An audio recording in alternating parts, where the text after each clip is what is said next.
हरि ओम श्री गुरुभ्यो नमः. सर्व साधकांना माझा विनम्र नमस्कार. साधक हो, प्रश्नोपनिषदामध्ये पिप्पलाद ऋषी हे उत्तर देत आहेत.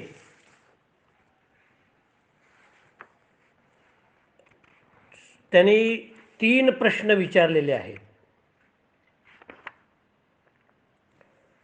भार्गवानी 3 प्रश्न विचारलेले आहेत. त्यापैकी 3ऱ्या प्रश्नाचं उत्तर पिप्पलाद ऋषी देत आहेत. आत्तापर्यंत आपण पाहिलं की सगळ्या शरीरातील घटकामध्ये कोण श्रेष्ठ आहे याबद्दल पंचमहाभूत ही एकमेकामध्ये कलह करू लागली आणि प्राण श्रेष्ठ आहे हे त्यांना मान्य नव्हतं. परंतु जेव्हा प्राण शरीरातून निघून जायला लागला तेव्हा त्यांच्या लक्षात आलं की आपल्याला चेतना देणारा हा प्राणच आहे. मग त्यांनी प्राणाची स्तुती सुरू केलेली आहे आणि अजूनही त्या प्राणाचं महत्त्व जनसामान्यांना कळावं म्हणून या प्रश्नोपनिषदामध्ये या पंचमहाभूतांनी केलेली स्तुती ही सविस्तर सांगितलेली आहे. प्रश्नोपनिषदामध्ये प्राणदेवाची किंवा प्राणवायूची स्तुती करण्याचं किंवा स्तुती विशद करण्याचं सविस्तरपणे सांगण्याचं कारण काय आहे की या प्राणाचं महत्त्व सर्वसामान्य नागरिकांना कळायला पाहिजे, श्रोत्यांना कळायला पाहिजे. प्राणाचं महत्त्व एकदा कळलं की प्राणवायू, प्राणायाम, अहिंसा या सगळ्या गोष्टी आपल्याला महत्त्वाच्या वाटायला लागतात. आज आपण पर्यावरण म्हणतो. याचा अर्थ काय की पृथ्वीवर जे दूषित हवा व्हायला लागलेली आहे निरनिराळ्या कारणाने, जर आपण झाडं लावली तर कार्बन डायऑक्साईड हा शोषला जाईल आणि प्राणवायूचं पृथ्वीवरती जे विचरण आहे ते वाढेल. सगळीकडं ऑक्सिजनचे स्पॉट्स निर्माण होतील. म्हणून प्राणवायूचं महत्त्व हे जनसामान्यांना कळलं पाहिजे. दुसरी गोष्ट म्हणजे आपल्याला जो प्राणायाम सांगितलेला आहे, प्राणवायूचं आयाम म्हणजे येणं जाणं, याचं महत्त्व सामान्य नागरिकांना कळायला पाहिजे. म्हणून प्राणवायूची स्तुती या ठिकाणी सविस्तरपणे दिलेली आहे.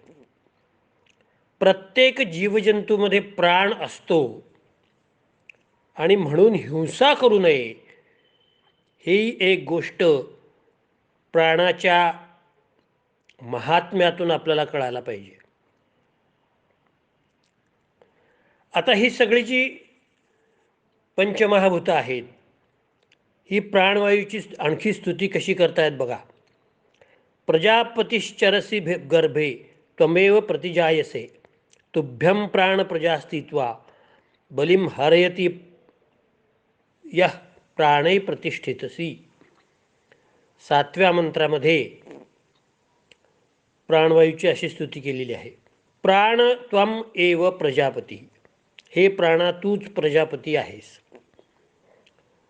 त्वम एव गर्भचरसी, तूच गर्भामध्ये विचरण करतो आहेस. प्रतिजायसे, माता पित्यांना अनुरूप होऊन असा बाळ तू जन्माला घालतो आहेस. म्हणजे जो अपानवायूचं कार्य आहे की गर्भामधील शिशु हा बाहेर काढण्याचं अपानवायूचं काम आहे, ते या वायूचा प्रकारच आहे. तू इमाहा तुभ्यम बलिम हरंती. निश्चितच हे सगळे ह्या तुझ्या सगळे कर्तृत्व आहेत. यहा प्राणैहि प्रतितिष्ठसी. तू प्राण्यांच्या बरोबर राहत असतोस. याचा अर्थ असा आहे की हे प्राण, तूच प्रजापती आहेस. म्हणजे प्राण्यांचा ईश्वर, प्रजापती, सगळ्या प्राण्यांचा प्रमुख हा तूच आहेस. आणि तूच काय आहेस? गर्भामध्ये संचरण करणारा आणि माता पितांच्या अनुरूप गर्भाला जन्म देऊन तो गर्भ योग्य काळी बाहेर काढणारा आहेस. कारण गर्भचा जो शिशु आहे, आतला गर्भस्थ शिशु, जे छोटं गर्भामध्ये बाळ असतं, ते बाळाचं श्वसन कुठून होतं? ते असतं गर्भाशयाच्या पिशवीत. तिथं कुठं व्हेंटिलेशन असतं का, खिडकी असते का, दार असतं का, काय असतं का, AC बसवलेला असतो, काही नाही. मग त्याचं श्वसन करतं कोण? म्हणजे आई जे श्वसन करते त्यातलाच प्राणवायू त्याला मिळतो. परंतु ही मिळण्याची जी क्रिया आहे ही करणारा प्राणवायू आहे.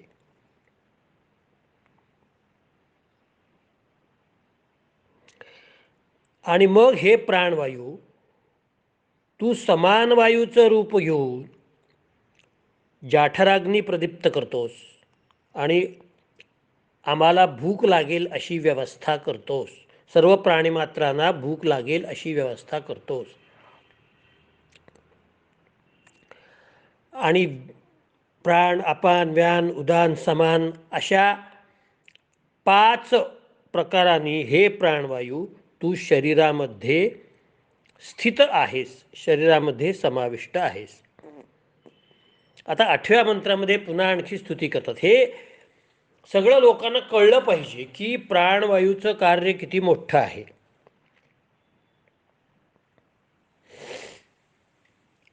प्राणवायूचं कार्य आयुर्वेदामध्ये सुद्धा फार चांगल्या रीतीने सांगितलेलं आहे. पित्तः पंगु कफः पंगु पंगवो मलधातवः वायुना यत्र नियंते तत्र गच्छन्ति मेघवत, असं चरकांनी सांगितलेलं आहे. म्हणजे वायू, पित्त, कफ हे जे 3 दोष आहेत, त्यामधले पित्त आणि कफ हे जणू काही पांगळे आहेत. सप्तधातू, रसरक्तादी हे पांगळे आहेत आणि मलसुद्धा सगळे पांगळे आहेत. मग यांचं चलनवलन करतं कोण? वायुना यत्र नियंते तत्र गच्छन्ति मेघवत. या सगळ्यांचं चलनवलन करणारा वायूच आहे. आणि मग तो कसा चलनवलन करतो त्याला उपमा दिलेली आहे. ज्याप्रमाणे आकाशातले ढग हा वायूमुळे पुढे जात असतो, त्याप्रमाणे ही सगळी अन्य घटक शरीरातले हे वायूमुळं पुढे जातात. हे वायूचं इतकं महत्त्व आहे. कारण चलनवलनच झालं नाही तर शरीरातल्या सिस्टीम्स काम कशा करणार? 8व्या मंत्रामध्ये पुन्हा पंचमहाभूत स्तुती करतायत. देवानामसि वन्नितमः पितॄणां प्रथमा स्वधा ऋषीणां चरितं सत्यम अथवांगी समरसी. देवानां वन्नितमः, देवतांसाठी तू उत्तम अग्नी आहेस. पितॄणां प्रथम स्वधा, पितरांसाठी तू स्वधा आहेस. स्वधा याचा अर्थ काय होतो? ज्यावेळी आपण श्राद्ध किंवा पक्ष करतो त्यावेळेला पितरांना जे काही अर्पण करायचं असतं, तर्पण करायचं असतं, त्याला म्हणतात स्वधा. अथर्वांगी रसानाम ऋषीणाम चरितम सत्यम असी. अथर्व, अंगिरस इत्यादी जे ऋषी आहेत त्या ऋषींच्या द्वारा जे आचरण केलेलं आहे ते आचरणसुद्धा तूच आहेस.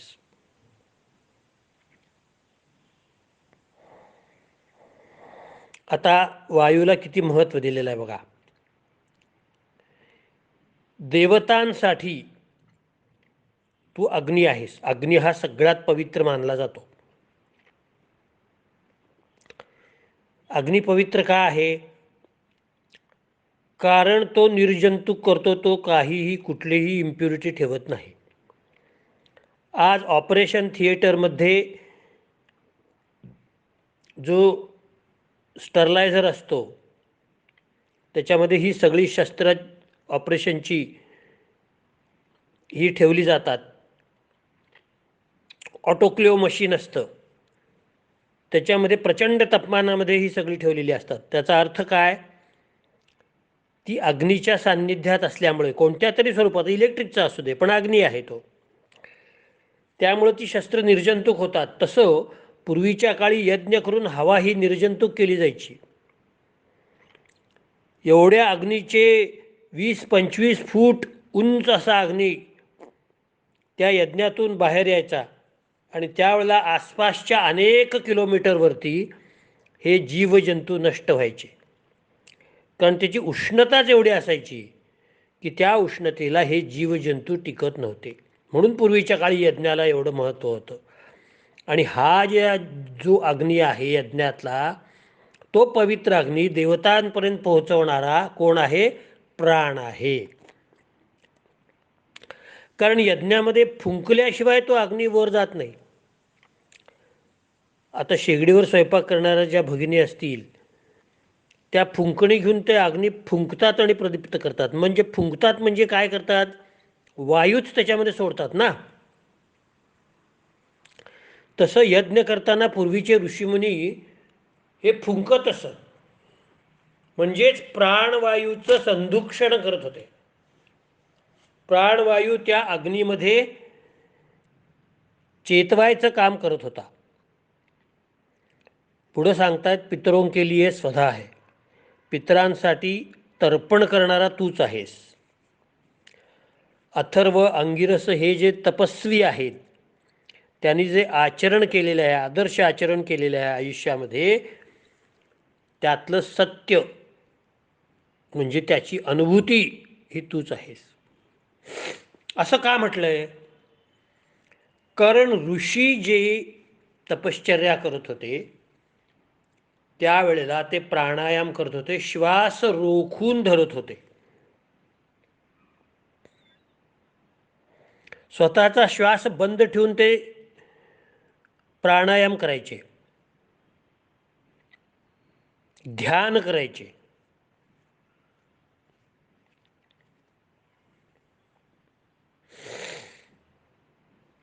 ध्रुवाने काय केलं होतं?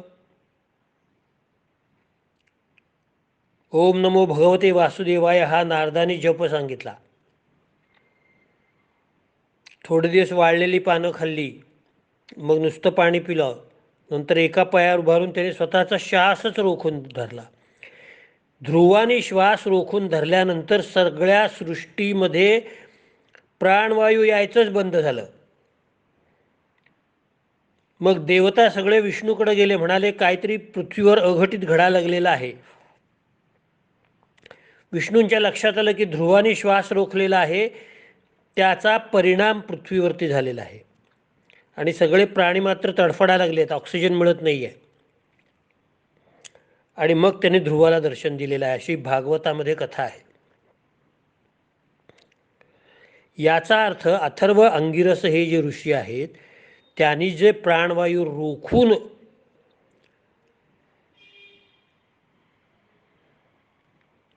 आपलं ध्यान वगैरे केलेलं आहे आणि ते सुद्धा तुझ्यामुळेच आहे असं सांगतात. 9व्या मंत्रामध्ये इंद्रस्त्वं प्राणतेजसा रुद्रोसी परिरक्षिता त्वंतम अरिक्षेच्चरसी सूर्यस्त्वं ज्योतिषां पतिः त्वं तेजसा इंद्रः. तू इंद्राप्रमाणे तेजस्वी आहेस. रुद्रहा परिरक्षिता, रुद्राप्रमाणे रक्षण करणारा आहेस. त्वम अंतरिक्षे चलसी, तू अंतरिक्षात चलनवलन करणारा आहेस. त्वम ज्योतिषाम पतीही, सगळ्या ज्योतिर्गणांचा तू स्वामी आहेस आणि सूर्य आहेस. बघा, पंचमहाभूतांनी भयभीत होऊन त्या प्राणवायूची केवढी स्तुती केलेली आहे. ते म्हणतात तू सूर्या इतका तेजस्वी आहेस.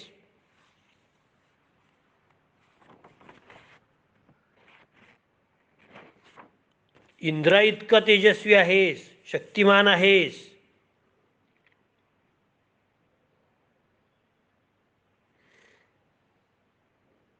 तू प्रलय कालामध्ये सगळ्यांचा संहार करणारा रुद्र आहेस. रुद्र हे पराक्रमी समजले जातात, तसा तू आहेस. आणि तू सगळ्यांचं रक्षण करतोस. बरोबर आहे. प्राणवायू असेल तर सगळ्यांचं रक्षण होईल, नाहीतर होणारच नाही. आता व्हेंटिलेटर लावतात म्हणजे काय करतात, त्याचा उपयोग किती होतो हा भाग वेगळा.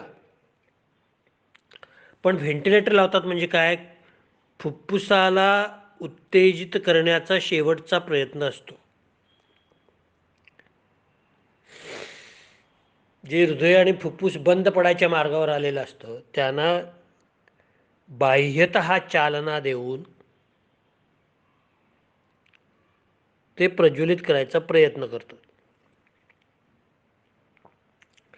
त्यानंतर ते म्हणतायत की तू अंतरिक्षामध्ये पृथ्वी आणि स्वर्गाच्या मध्ये विचरण करतोस, फिरत असतोस. वातावरण म्हणजे काय, पृथ्वी आणि स्वर्गाच्या मधलाच भाग आहे. हवेचा जो 200 किलोमीटरपर्यंतचा ऑक्सिजन आहे असं मानतात. काहीतरी ऑक्सिजनचा थर अमुक एक काय ह्याच्यापर्यंत आहे, तो सगळा तूच आहेस.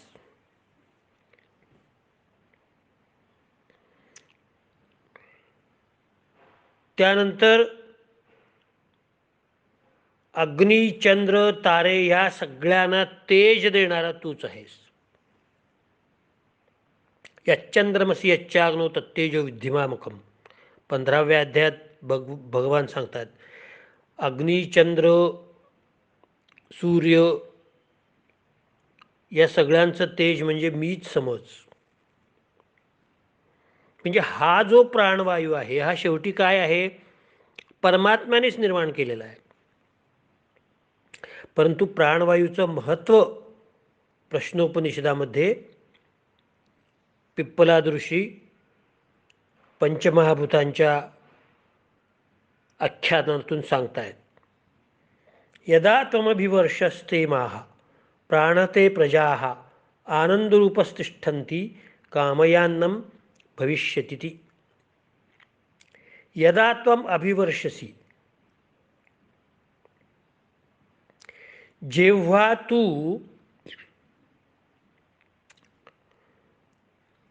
पाऊस पाडतोस, अथ ते इमाहा प्रजाः कामाय, तेव्हा ही संपूर्ण प्रजा अन्न मिळवते, तरच पीक येतं, तरच प्रजेला अन्न मिळतं.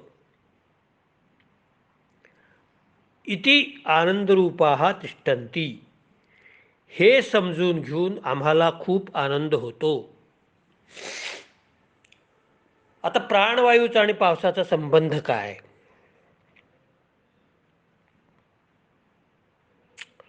प्राणवायू हा तेजस्वी आहे.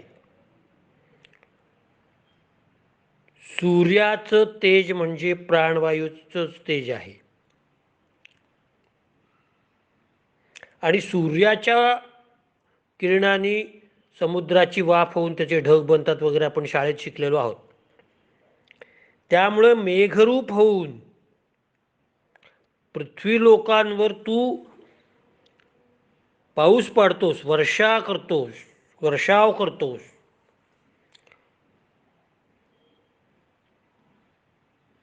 आणि मग भरपूर अन्न पिकलं जातं आणि सगळ्या सृष्टीच्या जीवनामध्ये तू आनंद निर्माण करतोस आणि ते बघून आम्हाला सुद्धा आनंद होतो, असं हे पंचमहाभूत सांगतात. यज्ञात भवती पर्जन्या, पर्जन्यात अन्न संभव असं सांगितलेलं आहे. यज्ञात भवती पर्जन्य, यज्ञ केला तरच पाऊस येतो. यज्ञ केल्यामुळं उष्णता निर्माण होते. उष्णता निर्माण झाल्यामुळं समुद्राची किंवा इतर जलाशयांची वाफ निर्माण होऊन त्याचे ढग बनतात. ढग बनले की पाऊस पडतो. पाऊस पडले की बी रुजतं आणि त्याचं पीक येतं.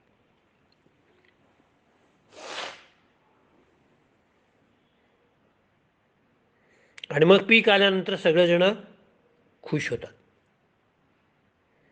पुढं 11व्या मंत्रात स्तुती करतात.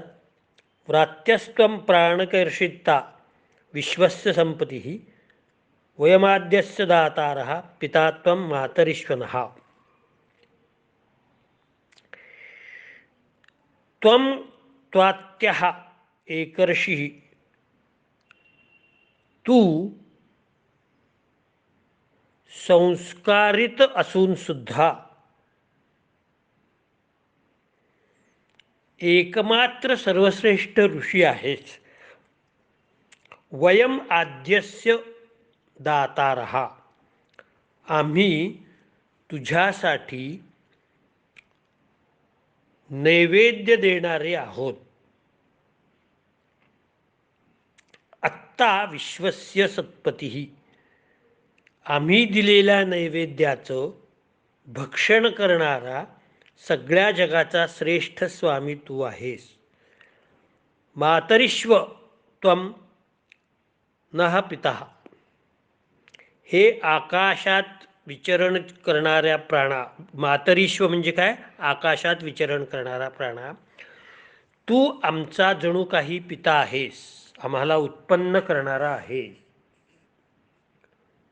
बघा किती पराकोटीची स्तुती केलेली आहे.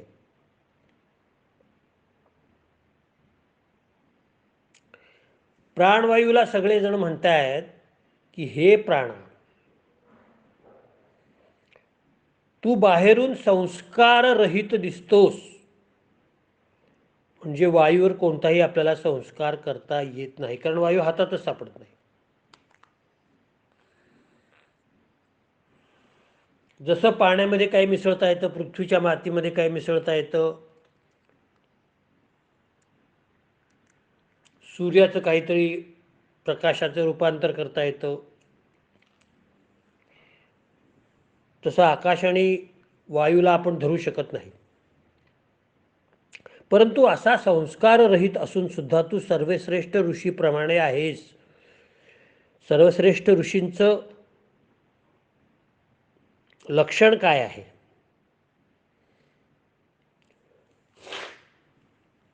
ऋषी म्हणजे केवळ तपश्चर्या करणारे नाहीत. ऋषी म्हणजे जगाला मार्गदर्शन करणारे, राजाला मार्गदर्शन करणारे, समाजाला मार्गदर्शन करणारे असतात. ते खरे ऋषी असतात.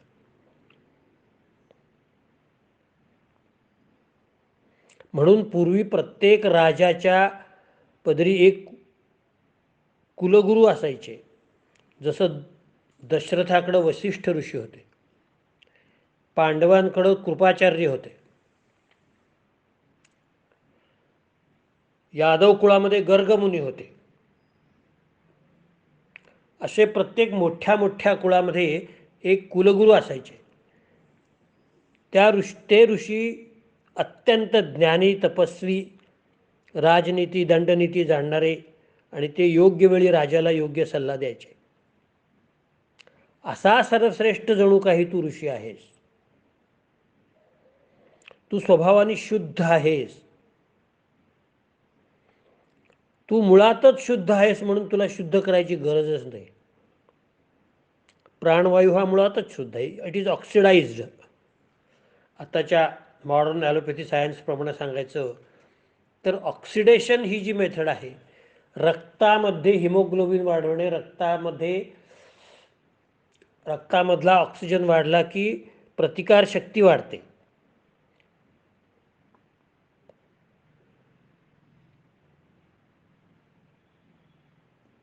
मग आम्ही काय करतो?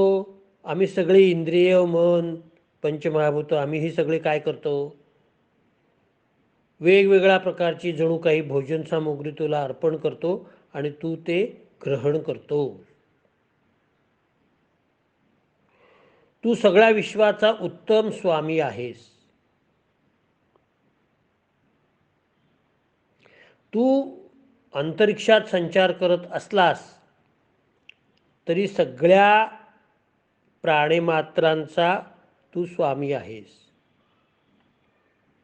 आम्हाला उत्पन्न करणारा सुद्धा तूच आहेस, अशी स्तुती या 11व्या मंत्रामध्ये केलेली आहे. या ते तनुर्वाची प्रतिष्ठिता, या श्रोत्रे याच चक्षुषी, याच मनसी संतता, शिवाम ताम कुरुमोत्क्रमी. 12व्या मंत्रामध्ये पुन्हा ते स्तुती करतायत.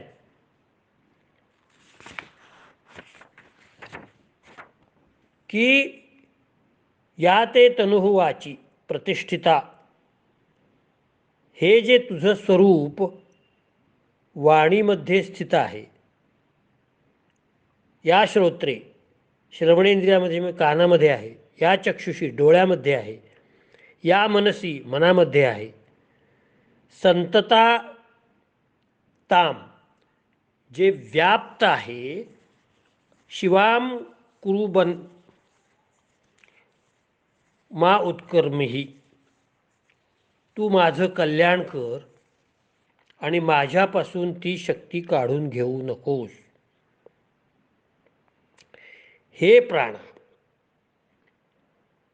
तू वाणी, श्रोत्र म्हणजे कान, चक्षु म्हणजे डोळे, ह्या सगळ्या इंद्रियामध्ये आणि मनामध्ये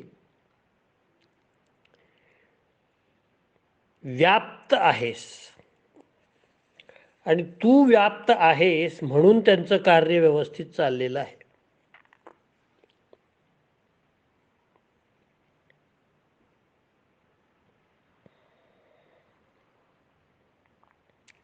आणि तू व्याप्त आहेस तो तसाच राहा. तू शरीरातून बाहेर जाऊ नकोस. कारण आम्ही बघितलं मगाशी, तू ऊर्ध्वमार्गी बाहेर गेलास की आम्हाला पण बाहेर जायला लागतं. आम्ही तुझ्याशिवाय राहू शकत नाही.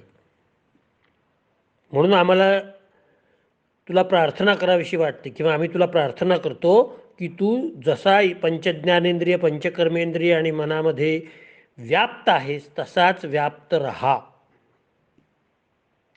आता 13व्या मंत्रात सांगतात, प्राणस्येदम वशे सर्वम त्रिदेवे यत्प्रतिष्ठितम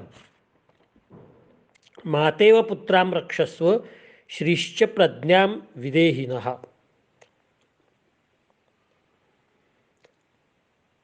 यत्र त्रिदेवे प्रतिष्ठितम, जो स्वर्गलोकामध्ये स्थित आहे. सर्वम प्राणस्य वशे, सगळेजण प्राणांच्या अधीन आहेत. जणू काही माता आपल्या पुत्राचे रक्षण करते. माता पुत्रान इव रक्षस्व, माता आपल्या पुत्राचे ज्याप्रमाणे रक्षण करते त्याप्रमाणे तू आमचं रक्षण कर.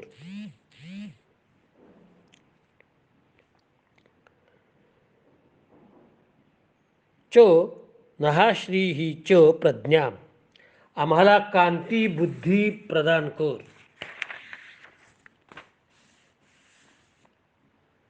इतकं सांगितल्यानंतर या ठिकाणी प्रश्नोपनिषदामधला तिसरा प्रश्न, आपला दुसरा प्रश्न संपलेला आहे. आता या 13व्या मंत्रामध्ये काय सांगतात बघा. प्रत्यक्ष दिसणारे जे काही पदार्थ आहेत आणि जे काही स्वर्गामध्ये आहेत ते सगळे प्राणदेवतेच्या अधीन आहेत. म्हणून आपल्याकडं वायुस्तुतीला एवढं महत्त्व आहे. वायुस्तुती हा जो मंत्र आहे याला महत्त्व काय आहे तर प्राणाशिवाय काहीही नाहीच आहे जगात. प्रत्येक गोष्टीमध्ये प्राण आहे.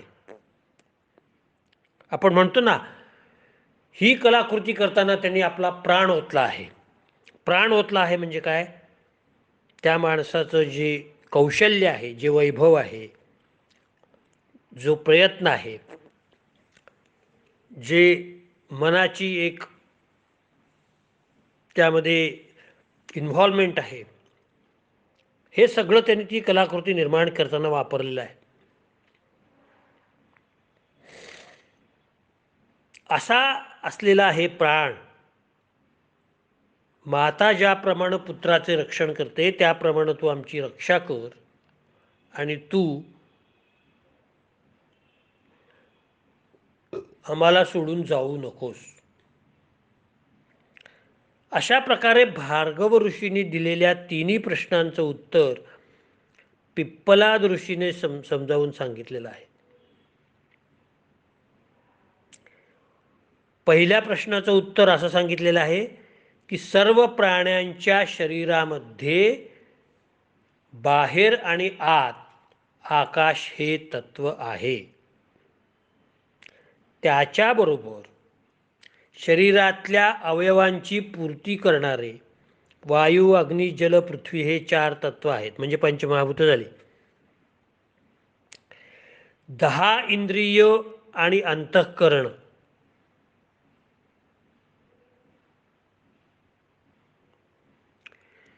यांना प्रकाश देणारा वायू आहे, प्राण आहे. आणि या सगळ्यामध्ये श्रेष्ठ कोण आहे? प्राण आहे. प्राण हा शरीराचं धारण करतो. प्राणाशिवाय शरीर राहू शकत नाही. प्राणाकडूनच शक्ती, तेज मिळतं. आणि अशा रीतीने प्राणाबद्दलचं महात्म्य सांगणारा, सर्वसामान्य माणसाला प्राणाचं महत्त्व सांगणारा असा हा प्रश्नोपनिषदातला दुसरा प्रश्न या ठिकाणी थांबला, संपलेला आहे. मी आता इथंच थांबतो. मी तुम्हाला काल सांगितल्याप्रमाणे आता आपलं यूट्यूबवरती ही सगळी उपनिषद परिचय प्रकरणं यायला लागलेली आहेत. आपण कृपया लाईक, शेअर आणि सबस्क्राईब करा, म्हणजे मला उत्साह येईल. जेवढं सबस्क्राईब कराल तेवढं मला जास्त उत्साह येईल. तेव्हा माझी सगळ्यांना कळकळीची विनंती आहे की आपल्या जे दुसरे ग्रुप आहेत त्या दुसऱ्या ग्रुपना सांगा, ती तुम्हाला मी पाठवलेली लिंक आहे ती पाठवा. त्याच्यावरती यूट्यूबवर त्यांनी बघावं आणि लाईक आणि सबस्क्राईब करावं, शेअर करावं, ही मी विनंती करतो आणि थांबतो. हरिओम.